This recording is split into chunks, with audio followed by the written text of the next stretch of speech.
Hello, வணக்கம். Welcome back to geopolitics Tamil. This is SPJ.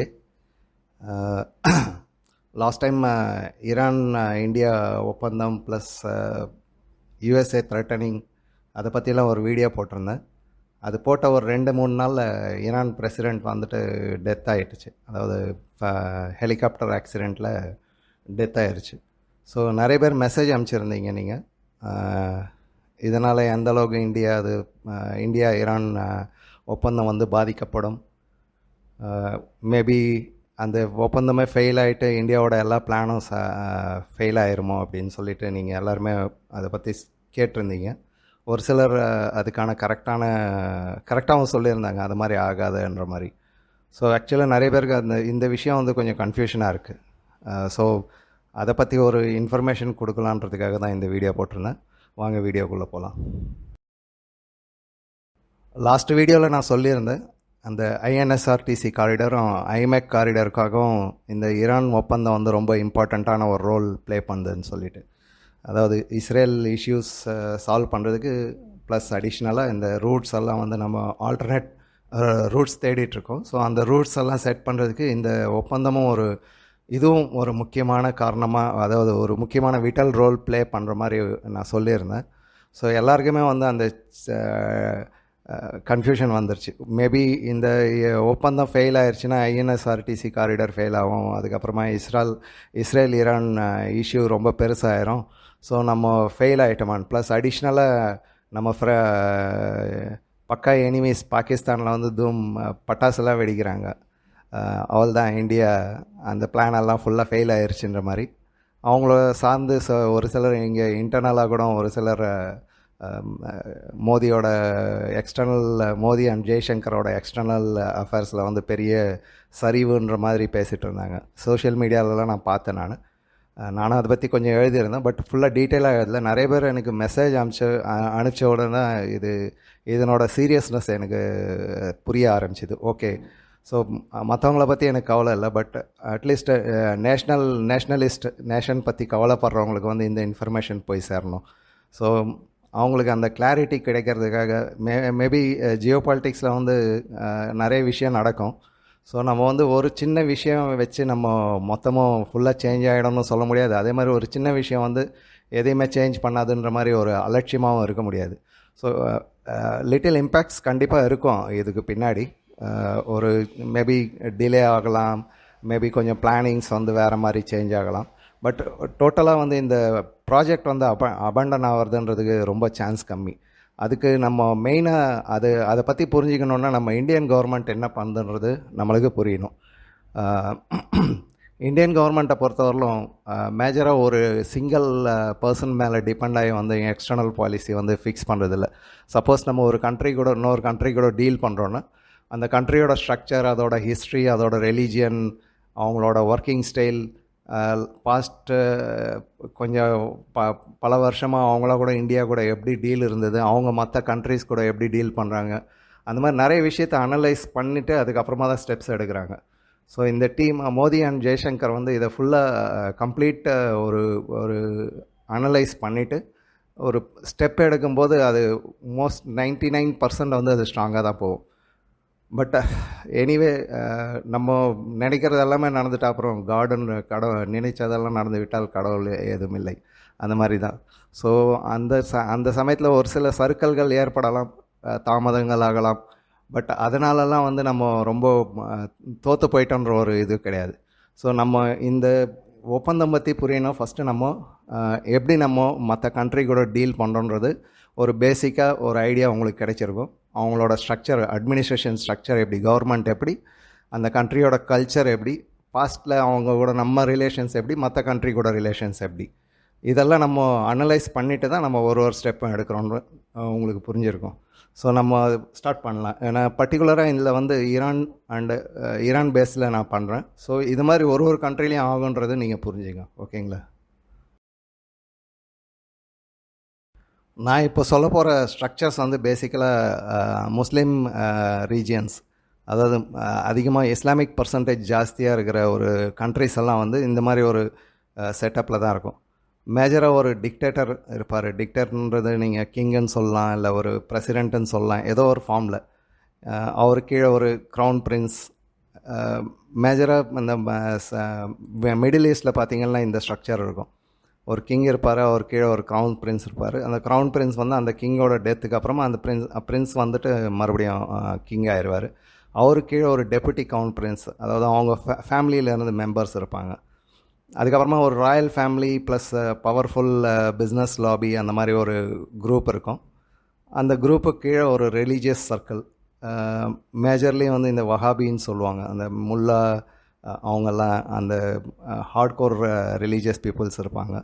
அது கீழே லாஸ்ட் லேயரில் வந்து சிட்டிசன் இருப்பாங்க. ஸோ யூஸ்வலாக பார்த்திங்கன்னா இந்த கிங்குன்றது ஒரு சில இடத்துல பிரசிடென்ட்னு சொல்கிறாங்க, ஒரு சில இடத்துல வேறு மாதிரி சொல்லுவாங்க. பட் பேசிக்கலாக வந்து இந்த மாதிரி ஒரு ஸ்ட்ரக்சர் தான் முஸ்லீம் கண்ட்ரீஸ்லாம் மேஜராக இருக்கும். ஃபார் எக்ஸாம்பிள் நீங்கள் சவுதி அரேபியா பார்த்திங்கன்னா கிங் இருக்கார், அது கீழே க்ரௌன் பிரின்ஸ் முகமது பின் அவர் இருக்கார். அதே மாதிரி ராயல் ஃபேமிலி, அதுக்கப்புறமா அந்த என்ன சார் ரிலீஜியஸ் பர்சன்ஸ், அந்த மாதிரி ஒரு செட்டப் இருக்கும். ஸோ எந்த முஸ்லீம் கண்ட்ரி எடுத்தீங்கன்னா இந்த மாதிரி ஒரு செட்டப் இருக்கும். ஸோ நம்ம ஸ்பெஷலி நம்ம இந்த எபிசோடில் வந்துட்டு ஈரான் பற்றி பார்க்கலாம். ஈரானை பொறுத்தவரையிலும் அவர் அயோதுல்லா அலி கமேனி சுப்ரீம் லீடர்னு சொல்லுவாங்க. இங்கே நம்ம அங்கே கிங்குன்னு சொல்கிறோம், ஒரு சில இடத்துல பிரசிடென்ட் ஏதோ வேறு இருக்கும். இங்கே வந்து ஈரானை பொறுத்தவரையிலும் சுப்ரீம் லீடர் சொல்லுவாங்க. அவரு கீழே வந்து ஒரு கார்டியன் கவுன்சில்னு ஒரு செட்டப் இருக்கும். அதில் ஒரு 12 மெம்பர்ஸ் இருப்பாங்க. அதை வந்து செலக்ட் பண்ணுறது வந்து சுப்ரீம் லீடர். அவங்க வந்து டைரெக்டாக ஜுடிஷியரி எல்லாம் கண்ட்ரோல் பண்ணுறவங்க. அவங்க சொல்கிறது தான் வந்து ஜுடிஷியரியில் எல்லாமே. ஈவன் ஜுடிஷியரி ரிலேட்டட் எதனா பாலிசி ஃபார்ம் பண்ணோன்னா இந்த கார்டியன் கவுன்சில் அப்ரூவலுக்கு அப்புறமா தான் நடக்கும்.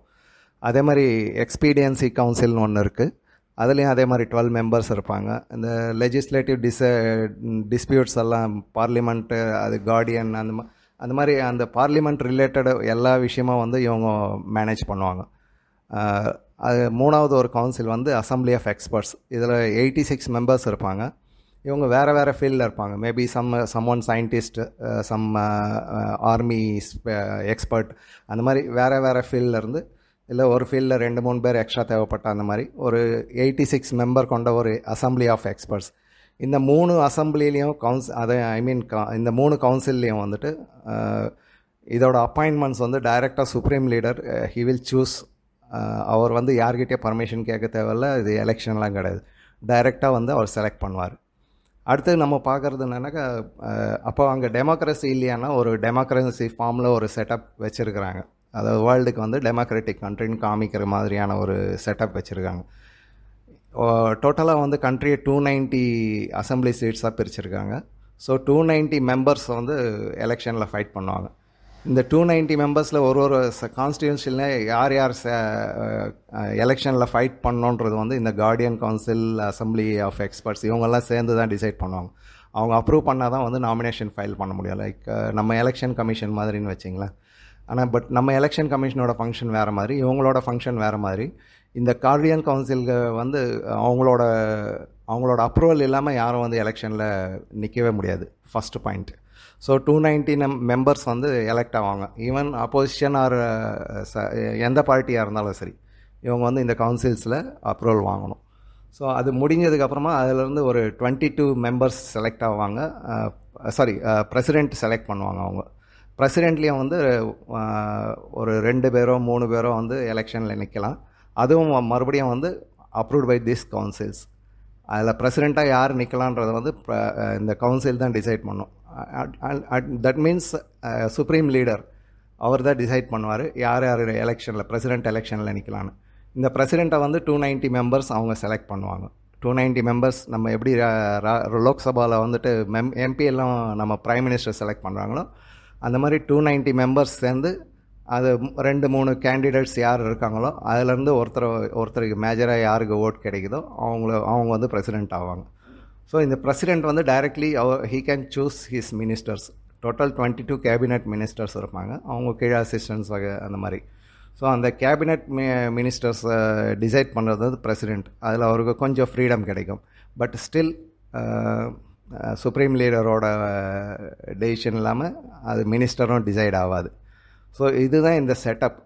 ஸோ நம்ம இங்கே இந்த டெத் கேஸ் பார்த்தீங்கன்னாக்கா பிரசிடெண்ட் வந்துட்டு ஒரு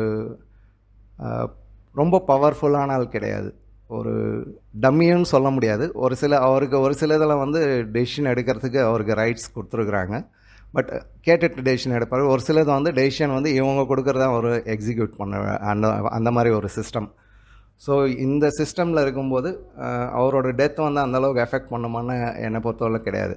சப்போஸ் இப்போ இந்த பிரசிடெண்ட் டெத் ஆயிடுச்சுனாக்கா அடுத்து ஒரு ரெண்டு பேரை அவங்க சூஸ் பண்ணி அவங்க அந்த 290 மெம்பர்ஸ் செலக்ட் பண்ணி பேலன்ஸ் பீரியடை வந்து அவங்க முடிச்சிருவாங்க. ஸோ இது ஒரு பெரிய விஷயமா இருக்காது அங்கே பொறுத்தவரை. நம்ம அதோட இம்பேக்ட்ஸ் எல்லாம் அப்புறம் பார்க்கலாம். பட் இது வந்து சிஸ்டம், இந்த ஈரான் பொலிட்டிக்கல் ஸ்ட்ரக்சரோட சிஸ்டம் இது. So at the end of the day supreme leader and that 3 councils அவங்களோட டெசிஷன் தான் எக்ஸ்டர்னல் மேட்டர்ஸில் மேஜராக ப்ளே பண்ணும். இன்டர்னல் மேட்டர்ஸ்லேயும் வந்து அவங்களோட டெசிஷன் தான் மேஜராக ரோல், அவங்களோட ரோல் தான் மேஜராக இருக்கும். ஸோ பிரசிடெண்ட்ன்ற பார்லிமெண்ட்டுன்றதெல்லாம் அது ஒரு டெமோக்ரஸி எங்கள் கண்ட்ரியில் இருக்குதுன்னு காமிக்கிறதுக்காக. பட் கொஞ்சம் ஃபங்க்ஷனல் இருக்கும், கொஞ்சம் டெசிஷன்ஸ் எல்லாம் அவங்க எடுப்பாங்க. சின்ன விஷயத்துலலாம் டெசிஷன் எடுக்க முடியும், மேஜர் விஷயத்தில் வந்து இவங்க டெசிஷன் எடுக்க முடியாது. ஸோ உங்களுக்கு இந்த ஸ்ட்ரக்சர் புரிஞ்சிடுச்சுன்னா நம்ம டீல் என்ன ஆகுன்றது உங்களுக்கு புரிஞ்சிருக்கும். ஓகே, ஸோ இந்த டீல் எந்த விதத்துலையும் நம்மளுக்கு அதாவது இந்த பிரசிடெண்ட் இறந்ததுனால இந்த டீல் எந்த விதத்துலையும் எஃபெக்ட் ஆக போகிறது இல்லை. ஏன்னா டெசிஷன் எடுத்தது வந்து supreme leader plus that councils, அந்த அசம்பிளி ஆஃப் எக்ஸ்பர்ட்ஸ் வந்து அவங்க ஜியோ பொலிட்டிக்கல் எக்ஸ்பர்ட்ஸும் இருப்பாங்க அதில். அவங்க ப்ளஸ் மிலிட்ரி ஸ்ட்ராட்டஜிஸ்ட் அவங்க எல்லாம் சேர்ந்து எடுத்த டிசிஷன் தான் இந்த Chabahar port deal. So it doesn't impact, அந்த டெத் வந்து ரொம்ப பெரிய லெவலில் இம்பேக்ட் ஆகாது. மேபி சம் டிலேஸ் கொஞ்சம் இங்கே அங்கே பிரச்சனை வரலாம், பட் மேஜர் எஃபெக்ட் ஒன்றும் இருக்காது. இதுதான் மெயின் ரீசன்.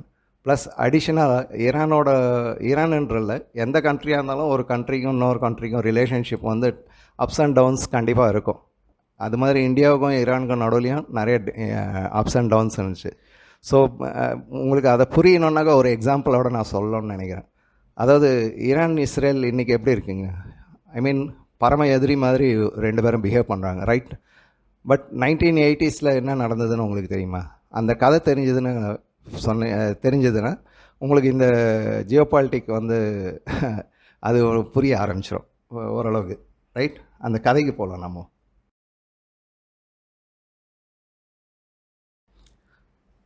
நைன்டீன் 1980s வந்துட்டு ஈராக் ஓரளவுக்கு பவர்ஃபுல்லாக இருந்துச்சு. ஸோ அவங்க வந்து நியூக்ளியர் வெப்பன்ஸ் எல்லாம் டெவலப் பண்ண ஆரம்பிச்சிட்டாங்க. ஸோ அந்த நியூக்ளியர் வெப்பன்ஸை வந்து டெஸ்ட்ராய் பண்ணணுன்றது எல்லாரோட பிளான். ஸோ பேசிக்கலாக வந்து யூஎஸ் இஸ்ரேலுக்கும் ஈரானுக்கும் சொன்னாங்க, இந்த நியூக்ளியர் பேஸை வந்து கிளியர் பண்ணுங்கள், அதாவது அதை டேமேஜ் பண்ணுங்கள் அப்படி சொல்லிட்டு. ஸோ இஸ்ரேல் வந்து அவங்களுக்கு ஈரானுக்கு வந்து ஃபுல்லாக, ஏன்னா ஈரான் ஈராக் வார் ஸ்டார்ட் ஆயிருந்துச்சு அந்த சமயத்தில். ஸோ அவங்க வந்து ஃபுல்லாக ஒர்க் அவுட் பண்ணாங்க. இந்த பேஸ் வந்துட்டு பாக்தாத் சிட்டி இருக்கு இல்லைங்களா, கேபிட்டல் சிட்டி, அதுக்கு பக்கத்தில் ஒசீராக்குன்னு ஒரு நியூக்ளியர் ரியாக்டர்ஸ் ஒன்று இருந்தது. ஸோ அந்த இடத்துல போயிட்டு அட்டாக் பண்ணோம். அது வந்து ஈரான்லேருந்து around some thousands kilometers around அந்த பார்டரில் இருந்துன்னு வச்சிங்களேன். ஸோ அதை அட்டாக் பண்ணுறது எப்படின்றது இஸ்ரேல் வந்து ஒரு மேப் போட்டு கொடுத்தாங்க அவங்களுக்கு. ஸோ இப்படி போய் அட்டாக் பண்ணிங்கன்னா அதை அட்டாக் பண்ண முடியும். பட் ஈரானால் முடியல, ஏன்னா அவங்கக்கிட்ட அந்தளவுக்கு டெக்னிக்கலான ஒரு பவர்ஃபுல்லான ஒரு ஏர்ஃபோர்ஸும் இல்லை, எக்ஸ்பர்ட்ஸும் இல்லை அவங்களுக்கு. ஸோ அவங்களால அட்டாக் பண்ண முடியாமல் டிலே ஆகிட்டே இருந்தது. ஸோ அந்த டைமில் இஸ்ரேல் முடிவு எடுத்தது, சரி நம்மளே போய் அட்டாக் பண்ணிடலான்ட்டு ஃபைனலாக. பட் இஸ்ரேல்லேருந்து பாக்தாத் போகிறது வந்து ரொம்ப டிஸ்டன்ஸ், அரௌண்ட் 3500 கிலோமீட்டர்னு நினைக்கிறேன், சம்திங் லைக் தட். லைக் கன்னியாகுமரியிலேருந்து காஷ்மீர் போகிற அந்த மாதிரி ஒரு டிஸ்டன்ஸ். காஷ்மீர் தாண்டி நம்ம கார்கில் அதெல்லாம் தாண்டி போகிற அந்த மாதிரி ஒரு டிஸ்டன்ஸ். அண்டு ப்ளஸ் அடிஷ்னலாக வந்து 3 கண்ட்ரியோட பார்டர்ஸை வந்து கிராஸ் பண்ண வேண்டியிருக்கு இஸ்ரேலுக்கு. ஸோ இஸ்ரேலில் இருக்க ஃப்ளைட் வந்துட்டு எங்கேயுமே பெட்ரோல் ஃபில் பண்ண முடியாது. So they have to be very careful. அது எப்படி பண்ணுறதுன்னு அவங்க ஒரு பிளான் ஒர்க் அவுட் பண்ணாங்க. அந்த பிளான் படி ஈரானும் இஸ்ரேலும் சேர்ந்து அந்த அட்டாக்கை பண்ணுற மாதிரி ஒர்க் அவுட் பண்ணாங்க. ஒரு புது பிளான் ஒன்று ரெடி ஆச்சு. அந்த பிளானில் ஈரானோட வேலை H3 பேஸ், நீங்கள் அந்த ட்ராயிங்கில் பார்த்தீங்கன்னா தெரியும். H3 பேஸ்ன்றது இங்கே மேஜராக ஈராக்கோட ஃப்ளைட்ஸ் எல்லாம் அங்கே தான் வந்து வச்சுருந்தாங்க, வார் பிளேன்ஸ் எல்லாம். ஸோ அந்த வார் பிளான்ஸ் எல்லாம் கிட்டத்தட்ட 45 ஏதோ ஐ திங்க் 45 நினைக்கிறேன், 45 நினைக்கிறேன். ஸோ சாரி 48 ஏர்க்ராஃப்ட் வந்து அங்கே பவர்ஃபுல்லான ஏர்க்ராஃப்ட் அங்கே இருந்தது, யூஎஸ்ஏ சப்ளைடு ஏர்க்ராஃப்ட். ஸோ இதை டெஸ்ட்ராய் பண்ணிட்டாக்கா இஸ்ரேல் வந்து ஈஸிலி போய் அந்த நியூக்ளியர் ரியாக்டரை வந்து அடிக்கலாம், அந்த H3 ஏர்பேஸை வந்து அடிக்கணும். அதோட ஒர்க்கை வந்து அவங்க ஈரானுக்கு கொடுத்துட்டு இவங்க ரியாக்டரை அடிக்கிறது இவங்க பிளான் பண்ணாங்க. அதாவது ஆப்போசிட் சைடில் நீங்கள் அந்த மேப் பார்த்தீங்கன்னா தெரியும். ஸோ அந்த ஈரானுக்கு அதை ஒர்க் அவுட் பண்ணதில் சக்ஸஸ்ஃபுல்லாக அவங்க போயிட்டு அந்த H3 பேஸில் இருக்கிற 48 ஏர்க்ராஃப்டை வந்து அவங்க டேமேஜ் பண்ணிட்டாங்க, யூஸபிள் இல்லாமல் ஆயிடுச்சு. ஸோ இது ஒரு சக்ஸஸ்ஃபுல்லான ஏரியல் வார்ஃபேர், அதாவது ஹிஸ்ட்ரியில் வந்து ஒரு முக்கியமான ஒரு பாயிண்ட் ஆயிடுச்சு. ஈரானோட பவர்ஃபுல்லான ஒரு அட்டாக்காக இது இருந்தது. பட் நியூக்ளியர் ரியாக்டர் அடிக்கிற அளவுக்கு அவங்கக்கிட்ட அந்த பவர் இல்லாமல் இருந்துச்சு. ஏன்னா அது நியரஸ்ட் பார்டர் இருந்தது. ஸோ அதனால் அந்த பண்ண முடியல. ஸோ அவங்க அந்த போன ரூட்ஸ் எல்லாம் அதில் ட்ராயிங்கில் இருக்குது. ஸோ ஈராக் இந்த மாதிரி ஒர்க் பண்ணாங்க. அதுக்கு அடுத்தது இஸ்ரேல் எப்படி போய் அடித்தாங்கன்றது அது ஒரு சூப்பரான விஷயம். நான் ஏற்கனவே சொன்னேன், இஸ்ரேலில் இருந்துட்டு ஈராக் போயிட்டு அடிச்சுட்டு ரிட்டர்ன் போகிறதுக்கு 3500 கிலோமீட்டர்ஸ் அப்ராக்சிமேட் டிஸ்டன்ஸ் இருக்குது. ஸோ 7th ஜூனில் 6th ஜூனுக்கு வந்து இஸ்ரேலிருந்து அந்த ஃப்ளைட்ஸ் கிளம்பி போச்சு. ஆனால் பட் பெட்ரோல் கன்சப்ஷனுக்காக அதிலேருந்து ரேடார்ஸ் எல்லாம் கூட எடுத்துட்டாங்க, வெயிட்டு கம்மி பண்ணுறதுக்காக என்னென்ன பண்ண முடியுமோ அந்தளவுக்கு பண்ணிட்டாங்க. ஸோ வித்தவுட் எந்த வெப்பன்ஸ், ஒன்லி அந்த நியூக்ளியர் ரியாக்டர் அடிக்கிறதுக்கான வெப்பன் தவிர மிச்சம் எல்லாத்தையுமே வந்து எடுத்துட்டாங்க. ரேடார் எல்லாமே எடுத்து அதோட வெயிட் கம்மி பண்ணி அதுக்கு ஈக்குவலாக பெட்ரோலை வந்து ஃபில் பண்ணிட்டாங்க, பெட்ரோலை. ஸோ அவங்க அந்த போன ரூட் இருக்குது, அவங்க 3 கண்ட்ரிஸு, அதாவது Egypt, Jordan and then Saudi Arabia, அங்கே தான் போகிறாங்கன்றது புரியாமல் இருக்கிறதுக்காக கொஞ்சம் வளைஞ்சி நெளிஞ்சு ஒரு மாதிரியாக போயிட்டு அட்டாக் பண்ணிவிட்டு மறுபடியும் ரிட்டர்னும் வந்துட்டாங்க. ஸோ சக்ஸஸ்ஃபுல்லான அட்டாக். அதுக்கப்புறமா தான் ஈராக் வந்து ரொம்ப வீக்கன் ஆயிடுச்சு. ஸோ அவங்களுக்கு அந்த நியூக்ளியர் பவர் போனோடனே இதுக்கப்புறமா அவங்க ஒன்றும் பண்ண முடியாதுன்னு அதுக்கப்புறமா நடந்தது கலந்து அது ஒரு தனி கதை. ஸோ இப்படி க்ளோஸாக இருந்த ஈரான் அண்டு இஸ்ரேல் இன்றைக்கி வந்து எனிமீஸாக இருக்காங்க. That is Jio politics. ஒரு நேற்று இருக்கிற மாதிரி இன்றைக்கி இல்லை, இன்றைக்கி இருக்கிற மாதிரி நாளைக்கு இல்லைன்ற மாதிரி தான். ஸோ என்றைக்குமே வந்து நம்ம ஈரான் வந்து நம்மளுக்கு அகைன்ஸ்டாக இருக்குதுன்னு நம்ம நினச்சிட்ருக்கோம். பட் பர்சனலாக வந்து ஒரு ரிலேஷன்ஷிப்பை மெயின்டைன் பண்ணிகிட்டு இருந்தால் நம்ம அவங்களும் வந்து நமக்கு ஃப்ரெண்ட்ஷிப்பாக இருப்பாங்கன்றது தான் ஜியோ பாலிட்டிக்ஸ் சொல்கிற ஒரு விஷயம். நம்ம எப்போவுமே இந்தியன் கவர்மெண்ட், அதுவும் பர்சனலி நான் இந்த விஷயத்தில் ஜெய்சங்கர் அண்ட் மோடி டீமுக்கு ரொம்ப சல்யூட் பண்ண வேண்டிய ஒரு விஷயம். ஒரு கண்ட்ரியோட ஃபுல் ஜியாகிரஃபி, அதோட ஹிஸ்ட்ரி, அதோட அட்மினிஸ்ட்ரேஷன் ஸ்ட்ரக்சர், பொலிட்டிக்கல் ஸ்ட்ரக்சர் எல்லாத்தையும் அனலைஸ் பண்ணிட்டு தான் அவங்க ஸ்டெப் பை ஸ்டெப் பண்ணுறாங்க. ஒரு கண்ட்ரியும் நம்ம கூட ஒன்ஸ் ஃப்ரெண்ட்ஷிப்பான பர்மனெண்ட் ஃப்ரெண்ட்ஸ் ஆகிற மாதிரியான ஒரு சுச்சுவேஷன், ப்ளஸ் ட்ரேடு மற்றதெல்லாம் கூட பேரலாக ஸ்லோலி இன்க்ரீஸிங். ஸோ இது ஒரு சக்ஸஸ்ஃபுல்லான டீம். அண்டு உங்களுக்கு புரிஞ்சிருக்கும், இந்த டெத்துனால் நம்ம கண்ட்ரி வந்து ப்ராஸ்பெக்டஸ் வந்து எந்த விதத்துலேயும் அஃபெக்ட் பண்ண போகிறதில்லன்னு ஓரளவுக்கு புரிஞ்சிருக்கும். ஸோ இஸ்ரேல் ப்ராப்ளம் சால்வ் பண்ணோன்னாக்கா இந்த ஈரான் இஸ்ரேலுக்கு நடுவில் இருக்கிற எனிமிட்டியை வந்து கம்மி பண்ணணும். அது இந்தியா சக்ஸஸ்ஃபுல்லாக கண்டிப்பாக செய்யும் நெக்ஸ்ட் டேர்மில். So hopefully we can believe this government and then the team, Jaishankar and Modi team. So all the best to the team. நீங்கள் எல்லாருமே என்னோடய லாஸ்ட் டைம் நிறைய பேர் ரசித்து பார்த்தீங்கன்னு தெரிஞ்சுது. நான் பேசுகிறது கொஞ்சம் ஸ்லோவாக இருக்குன்றது மெயினாக. நான் படிக்கிறதெல்லாம் ஃபுல்லாக இங்கிலீஷில், அதுக்கப்புறமா தமிழில் பேசும்போது டக்குன்னு வேர்ட்ஸ் எல்லாம் வரல, அது கரெக்டாக அந்த இடத்துக்கு வரல. நம்மளோட மெசேஜ் வந்து எல்லாருக்கும் ரீச் ஆகணுன்றது தான் முக்கியம். ஸோ அதை பற்றி நான் ஒரி பண்ணாமல் பேசுகிறேன். நீங்கள் வேணால் 1.5x வந்து ஸ்பீட் இன்க்ரீஸ் பண்ணி பாருங்கள். ஸோ மேபி உங்களுக்கு டைம் கம்மியாக சேவ் ஆகும். பட் பேசுகிறது வந்து இதை விட ஸ்பீடாக கொஞ்சம் கஷ்டமான விஷயம். உங்களோட ஆதரவுக்கு ரொம்ப நன்றி. லாஸ்ட் வீடியோஸ் எல்லாம் மோர் தென் 800 வியூஸ் கிடைச்சிது. ஸோ நிறைய நியூ சப்ஸ்கிரைபர் கூட நிறைய ஷேர் ஆகிருக்கு. ஸோ ஐ திங்க் எங்கேயாவது ஒரு யங்ஸ்டர் வந்து இந்த விஷயத்துலலாம் இன்ட்ரெஸ்ட் எடுப்பாங்க. நம்ம தமிழ்நாடு யங்ஸ்டர்ஸ் வந்து ஜியோ பாலிட்டிக்கில் ரொம்ப வீக்காக இருக்காங்க. இன்னும் சினிமா இன்றைக்கி கூட நான் ஒருத்தர்கிட்ட தமிழ் ஃப்ரெண்டுக்கிட்ட பேசிகிட்டு இருக்கும்போது அவரும் அதே தான் ரொம்ப வருத்தப்படுறாங்க நிறைய பேர்.